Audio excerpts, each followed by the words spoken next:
مسائل کے ذمہ دار ہم خود ہوتے ہیں. ہر مسائل کے پیچھے کوئی نہ کوئی کہانی ہوتی ہے.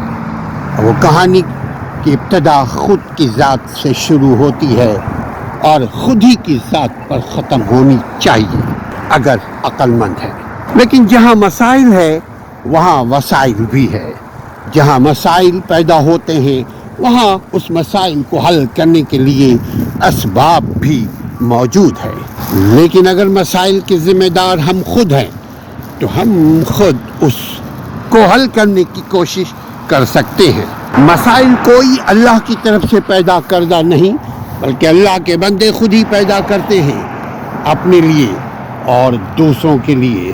مسائل پر قابو پائیے، حالات پر نظر رکھیے اور اپنی اصلاح کیجیے. اپنی اصلاح کریں گے تو مسائل پر قابو پا لیں گے، ورنہ انسان نفسیاتی بیماری کا شکار ہو جاتا ہے.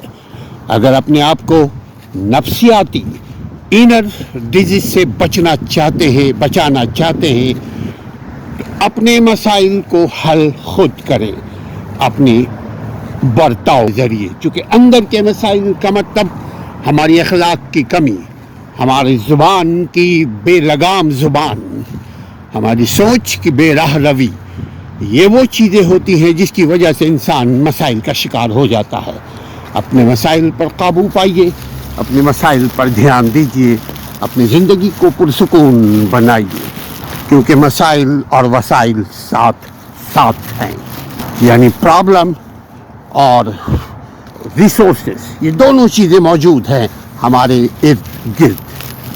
یاد رکھیے، جو لوگ وسوسے کا شکار، جو لوگ خیالوں میں بدنیتی منفی سوچوں کا شکار، اپنے دل میں طرح طرح کے خیالوں کو لانے کا شکار ہوتے ہیں، وہ مسائل میں مبتلا ہوتے ہیں.